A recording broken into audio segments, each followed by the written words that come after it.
¿Cómo están, queridos alumnos? Mi nombre es Giovanni Zarzo Valderrama, profesor del curso de Razonamiento Matemático de la institución Saco Oliveros Sistema Helicoidal. Hoy día nos reunimos para el tema de máximos y mínimos, tema que viene en varios de los prospectos de admisión de diversas universidades. Empecemos entonces con este tema. Cuando hablamos de máximos y mínimos, hacemos referencia a una variedad de ejercicios, pero que van a tener en común el que nos van a pedir una cantidad mínima o una cantidad máxima para su solución. Para su mejor comprensión vamos a dividir nuestros ejercicios en dos tipos. Analicemos primero las situaciones lógicas que van a incluir problemas de parentescos, problemas con fichas, monedas, etcétera, etcétera, etcétera. Y en segundo lugar vamos a ver los problemas aplicativos de razonamiento, en los cuales vemos situaciones como números y operaciones, planimetría y medida, y análisis y abstracción matemática. Empecemos entonces con el primer grupo de problemas. Tenemos una primera situación lógica. Dice así: ¿cuántos rectángulos como mínimo serán necesarios dibujar sobre la superficie mostrada para que cada círculo se ubique en una región diferente a la de los otros en la misma superficie? Entonces, para esto necesitamos hacer pruebas. Una primera opción sería la siguiente: dibujar un cuadrado rodeando a cada círculo de la figura, y por lo tanto necesitaríamos 6 cuadraditos o 6 rectángulos como nos piden. Pero nos piden la cantidad mínima, entonces tendríamos que mejorar esta respuesta. Hagamos un segundo intento. Dibujamos un primer rectángulo de esta manera, un segundo rectángulo también de esta manera y un tercer rectángulo que cruza con los otros dos. Por lo tanto, se generan las 6 regiones diferentes para cada círculo y haríamos cumplir el enunciado. Pero como nos piden el mínimo valor, veamos un nuevo intento. Esta vez dibujamos un rectángulo de esta manera y un segundo rectángulo de esta manera. Está quedando aparentemente un círculo suelto, pero esto no infringe nuestro enunciado, porque me dice que cada círculo debe estar en una región diferente a de los otros, y este círculo está en la región exterior de los rectángulos, y por lo tanto es una región diferente. Entonces tenemos nuestra respuesta: necesitamos solamente 2 rectángulos. Alternativa B. Pasemos a una segunda situación lógica. Esta vez trabajamos con cerillos. ¿Cuántos cerillos como mínimo hay que cambiar de posición en la figura mostrada para que finalmente se puedan contar 3 y solo 3 cuadrados idénticos? No deben quedar cerillos sueltos. Muy bien, establecemos entonces nuestras soluciones. Un posible intento de solución sería el siguiente, Efectuamos un primer movimiento, segundo movimiento, tercero y cuarto movimiento. Hemos generado los 3 cuadrados pedidos, son idénticos y no queda ningún palillo suelto. Pero, ¿4 será la respuesta adecuada? Creo que no. Mejoremos la respuesta. Hagamos un segundo intento. Esta vez hago los siguientes cambios, mira. Primer movimiento, segundo movimiento y tercer movimiento. Tenemos entonces 1, 2, 3 cuadrados idénticos, lo cual ha disminuido la cantidad de palitos, pero tenemos un pequeño problema. Está quedando un cerillo suelto. Y eso no debe ocurrir. Eso es lo que nos pide nuestro enunciado. Entonces mejoramos esta solución del siguiente modo. Primer movimiento, generamos un cuadrado. Segundo movimiento van 2. Tercer movimiento y tenemos los 3 cuadrados pedidos sin ningún cerillo suelto. Por lo tanto, nuestra respuesta es solo 3. Muy bien, seguimos entonces con las situaciones lógicas. Esta vez con un problema de parentescos. ¿Cuántas personas como mínimo conforman una familia compuesta por un padre, 2 madres, 2 hijos, 2 hermanas, un suegro, una suegra, una nuera, un cuñado, una cuñada, un tío, una tía y un sobrino? Una familia muy abundante, mire. Para resolver este tipo de problema vamos a establecer un pequeño árbol genealógico, Y por lo tanto vamos a empezar con una pareja de padres, los cuales han tenido un hijo varón, el cual se ha casado con una señorita. ¿Y por qué empiezo de esta manera? Porque existe el parentesco suegro, suegra y nuera, lo cual se va a cumplir de esta manera. ¿Está bien? Pero por acá tenemos también el parentesco cuñado, cuñada, Y también hay 2 hermanas. Por lo cual es necesario entonces que esta señorita tenga una hermana. Entonces aparece el cuñado y la cuñada y aparecen las dos hermanas. Nos hablan ahora de dos madres. Acá tenemos solamente una. Una de estas dos señoritas debe tener un hijo, por lo tanto. Si el hijo le pertenece a esta pareja, ¿no? Excelente, pero habrían en este momento ahora dos padres y el enunciado solamente nos pide uno. ¿Estamos? Por lo tanto, lo mejor es que la hermana de esta señorita sea la que tenga el hijo, ¿no? Y en ese momento aparecen ahora dos madres, ¿no? Un solo padre, cuñado, cuñada, ¿no? Dos hermanas, un tío, una tía de este sobrino y completamos los parentescos pedidos. Entonces necesitamos 6 personas como mínimo para dar la respuesta a este ejercicio. Muy bien. Continuamos entonces. Vamos esta vez con una situación, ¿no?, en la que vamos a formar filas o alineaciones. ¿Estamos? Dice así: ¿cuántos árboles se deben plantar como mínimo en un jardín para poder contar 6 filas de 4 árboles cada una? Este problema les debe parecer bastante conocido, ¿no?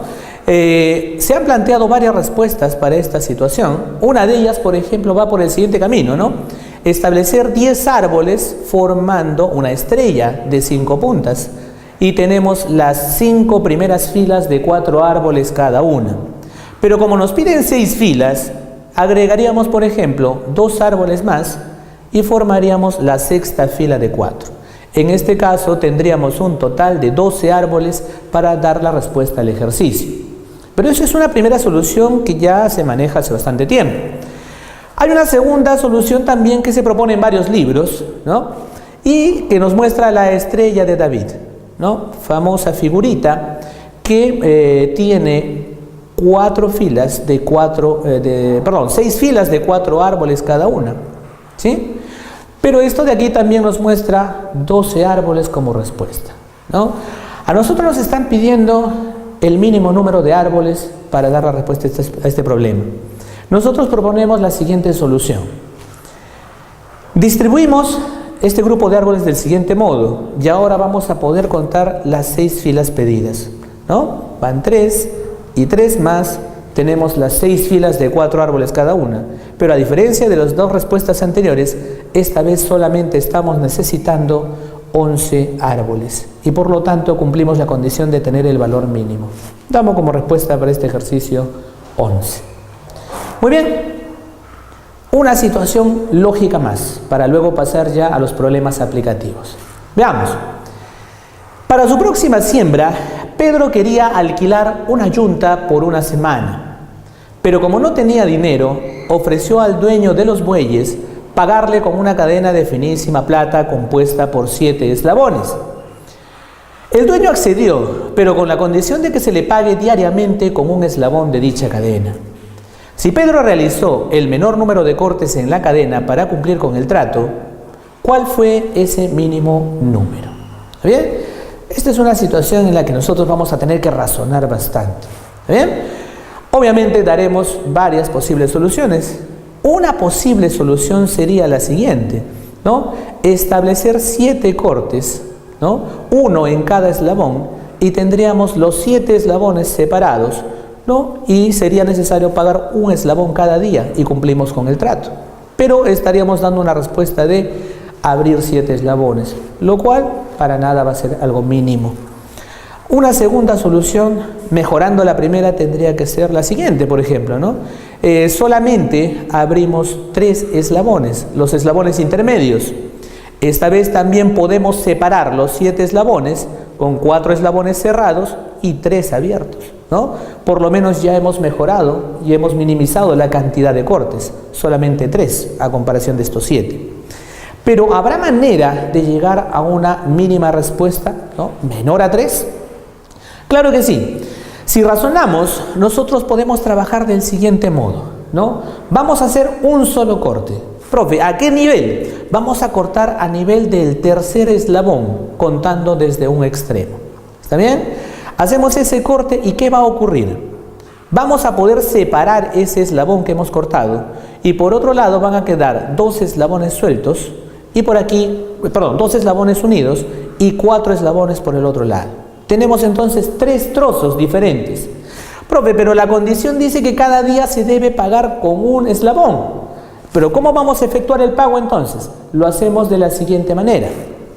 El primer día entregamos un eslabón, el eslabón suelto. En ese momento hemos pagado ese valor del primer día. El segundo día vamos a entregar este trocito que tiene 2 eslabones, pero obviamente vamos a pedir vuelto. Recibimos un eslabón de vuelto y nuestro personaje que nos alquila ya tiene 2 pagados. El tercer día entregamos el eslabón que pedimos, ¿no? Hasta ese momento ya estamos pagando con 3 eslabones. El cuarto día utilizamos este trozo que contiene 4 eslabones. Se lo entregamos, ¿no?, al que los alquila, pero él nos debe dar devuelto 3 eslabones. Por lo tanto, él ya tiene recibidos 4. Ya se imaginan qué hacemos con los 3 eslabones que están quedando. Me sirve para pagar el quinto día, el sexto día y el séptimo día, ¿no?, a usanza de los 3 primeros. Por lo tanto, era necesario efectuar solamente un corte en esta cadena para llegar a la solución pedida. ¿Está bien? Con esto, chicos, hemos trabajado nuestras situaciones lógicas. Ahora veamos otro grupo de problemas, un tanto diferentes, un tanto más matemáticos, entre comillas, ¿no?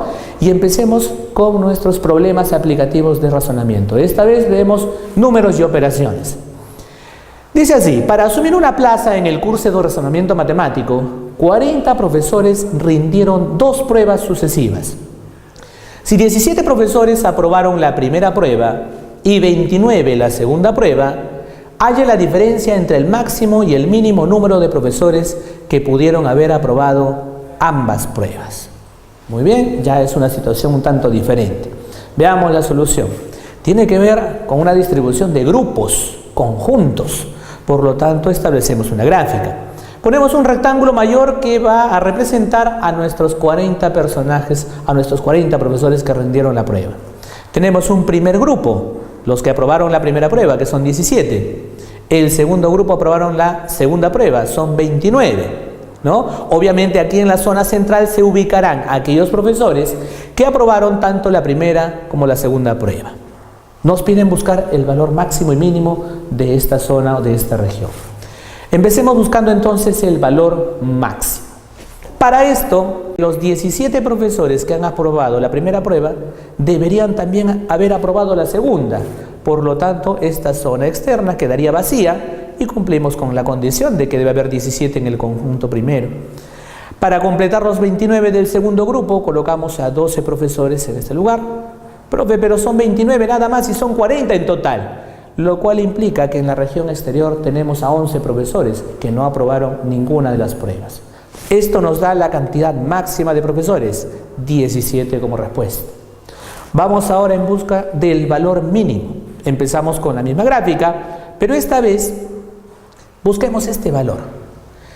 Como nos piden lo mínimo, podríamos presumir que ese valor puede ser 0, ¿no? Y por lo tanto, en esta región externa tendríamos a 17 personas y en la otra tendríamos a 29. Pero recordemos que el total de personas es 40.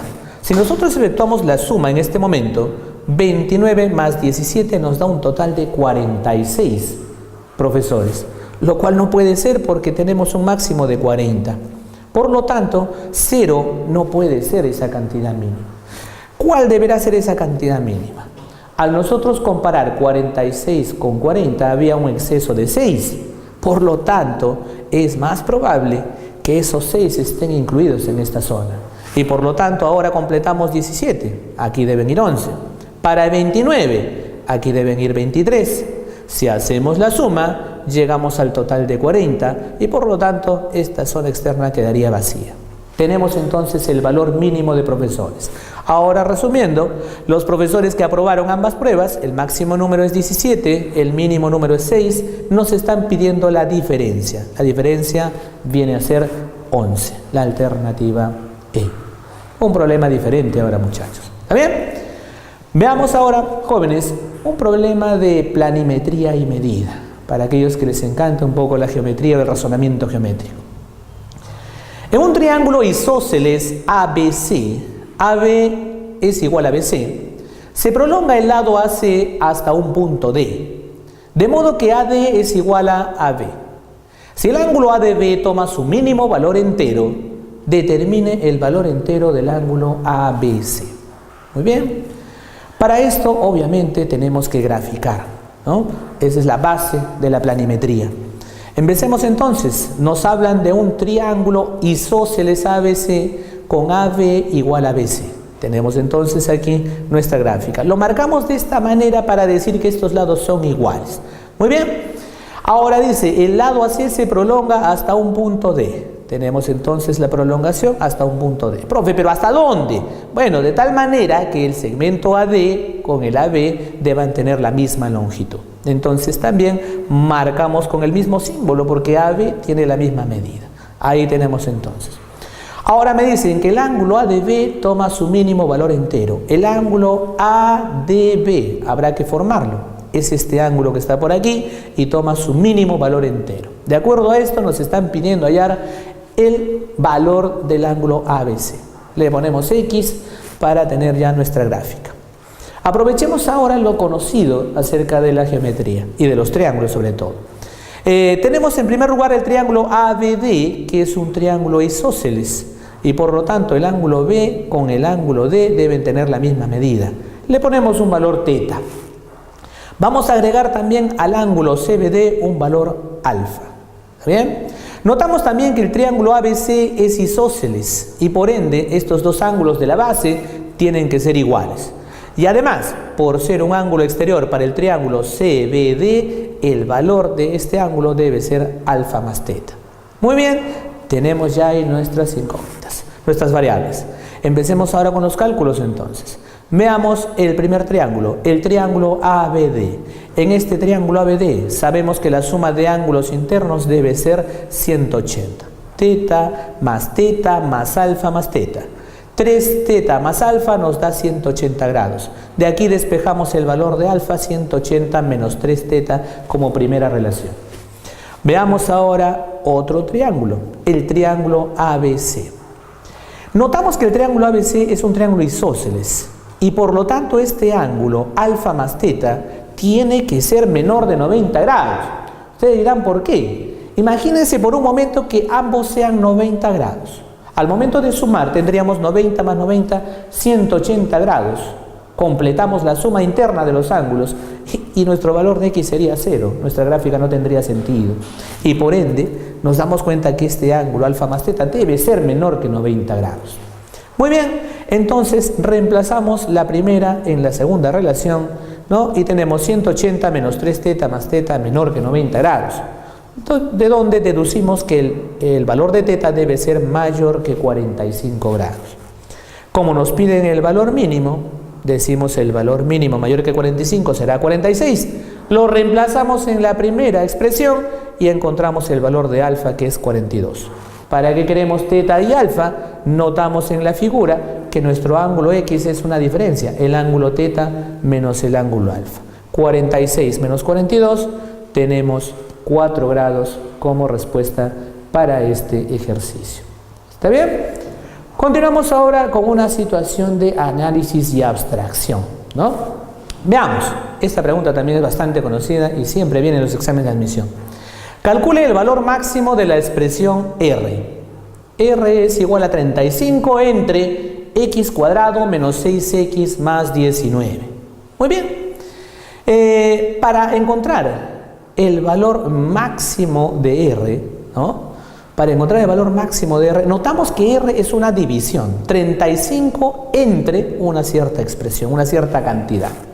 Para que este valor de R sea máximo, 35 tendríamos que dividirlo entre una cantidad pequeñita, una cantidad mínima posible. Entonces notamos que esta expresión debe asumir su mínimo valor. Pero esta expresión depende de cuánto valga X y nosotros no sabemos cuánto vale X. La idea es descubrir cuál es ese valor, ¿no?, que hace que toda la expresión sea mínima para que R pueda ser máximo. ¿Qué podríamos hacer? Algunos empiezan a tantear. Profe, como el valor es mínimo, que X sea 0.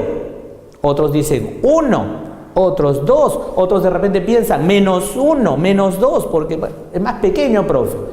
Para no estar tanteando el valor, vamos a efectuar un procedimiento. Vamos a buscar el valor mínimo de esta expresión que está en el denominador. ¿Está bien? Entonces, para eso, vamos a darle forma a esta expresión. Tenemos x cuadrado menos 6x más 19. Aquí está x cuadrado, pero este 6x lo voy a colocar de esta manera. 2 por 3 por x. Y 19 lo separo como 9 más 10. El porqué es que esta zona que está resaltado en amarillo está formando un trinomio cuadrado perfecto, lo cual se puede convertir en un binomio resta elevado al cuadrado. X menos 3 al cuadrado sumado con 10. Ahora, nos damos cuenta que este denominador tiene esta forma y queremos su valor mínimo. Me percato que esta expresión es una suma. Una suma, para que sea mínima, sus elementos deben ser pequeños. 10 ya es un valor fijo, por lo tanto tendría que hacer que este valor x menos 3 sea un valor que sea mínimo. Pero percátense que esta expresión x menos 3 está elevada al cuadrado y todos sabemos que las cantidades elevadas al cuadrado mínimamente deben ser 0. No puede haber cantidades cuadradas negativas y por lo tanto nos percatamos que el único valor que hace cumplir eso es x igual a 3. Por lo tanto tendríamos 3 menos 3, 0, sumándole 10, el valor mínimo de este denominador sería 10. Con lo cual encontramos el valor máximo de la expresión R. El valor máximo sería 35 entre 10 igual a 3,5. ¿Está bien? Ahora, el camino que hemos usado es un camino conocido por todos, pero algunos dirán, si hay alguna otra forma de descubrir este valor de x sin realizar tantos pasos, una forma más directa que nos ahorre tiempo, profe. Muy bien, entonces para eso vamos a recordar algo. Veamos el operador derivada. Este operador derivada, en una de sus tantas aplicaciones, nos va a permitir calcular el valor máximo o el valor mínimo de una función derivable. Pero en primer lugar, definamos con algunas propiedades básicas. Bien, la representación de la primera derivada es de la siguiente manera, pero lo trabajamos de este modo. Primera propiedad, la derivada de una potencia, x a la n. Nuestro exponente n pasa a multiplicar a nuestra variable y el exponente disminuye en 1. La derivada de x a la n será n por x a la n menos 1. ¿Qué pasa cuando derivamos nosotros una constante que multiplica a una función? Bueno, la constante no se ve afectada, solamente derivamos la función en sí. Segunda propiedad. Y tercera propiedad, la derivada en sí de una constante vale 0. ¿No? Una propiedad más, la derivada de una suma de funciones. La derivada, para nuestra buena suerte, cumple la propiedad distributiva. Derivamos la primera función y le agregamos la derivada de la segunda función. ¿Cómo utilizamos estas propiedades en forma práctica? Veamos, la derivada de 5x a la cuarta. Vamos a unir las dos primeras propiedades. Como 5 es una constante, puede quedar ahí. Y derivamos x a la cuarta. Para esto 4 baja y x queda elevado al cubo. Por lo tanto, la derivada será 20x al cubo. Muy bien. Segundo ejemplo, la derivada de 6. Como la derivada está en función a la variable x y 6 no contiene x, es una constante, por lo tanto su derivada vale 0. Por aquí veamos, derivada de 6x al cubo menos 3x al cuadrado. Derivamos la primera y derivamos la segunda expresión. 6 por 3 va a quedar 18 en forma directa, pero esta vez elevado al cuadrado. Menos 3 por 2. 6x elevado a la 1 que queda implícito. Última derivada, recordemos esto que lo tuvimos hace un momento. Derivada de x al cuadrado menos 6x más 19. Esto nos sale 2 por 1, 2x menos 6x. Su derivada, menos 6 por 1, 6x a la 0. Queda libre. Derivada de la constante 19, 0. Tenemos 2x menos 6. Señores, esto nos va a ser de mucha ayuda en el cálculo de los máximos y mínimos. Veamos algunos ejemplos. Tenemos esta vez un ejemplo diferente. Las dimensiones de un terreno rectangular expresadas en metros son 13 menos 2x y x más 5, largo y ancho respectivamente. ¿Cuál es el área máxima que puede llegar a tener este terreno? ¿no? Un problema de la vida cotidiana. Veamos cómo lo resolvemos. Tenemos nuestro terreno, ¿no? El largo 13 menos 2x, ancho x más 5. Nos están pidiendo su área, ¿no? El área máxima, ¿cierto? Sabemos que el área de un terreno rectangular se obtiene multiplicando largo por el ancho. Tenemos entonces ahí el producto y notamos que nuestra área S es igual a 3x menos 2x al cuadrado más 65. Si nos piden que esta área sea la máxima posible, tiene que haber un valor de x especial para que todo esto se haga máximo. ¿Cuál será ese valor? Ese es el detalle. Entonces, para eso nosotros acabamos de recordar el operador derivada, que nos va a ayudar, ¿no?, muchísimo en encontrar este valor. Entonces, recordemos. Vamos a calcular la primera derivada de la función s de x para encontrar su cota máxima. Cota máxima es el valor de x que estamos buscando. ¿Está bien? Veamos. Decimos, esta área S se va a hacer máxima, ¿no? ¿Cuándo? Cuando la derivada de esta expresión sea igual a 0. Por lo tanto, derivamos la expresión S. La derivada de 3x menos 2x cuadrado más 65 lo igualamos a 0. Derivada de 3x viene a ser 3. Derivada de menos 2x cuadrado menos 4x. Y derivada de la constante 65, 0. Si esto se iguala a 0, menos 4x pasa positivo al segundo miembro, despejamos y x es igual a 3/4. Y obtenemos x en forma rápida. ¿Qué hacemos con este valor? Lo reemplazamos en la expresión S para obtener su valor máximo.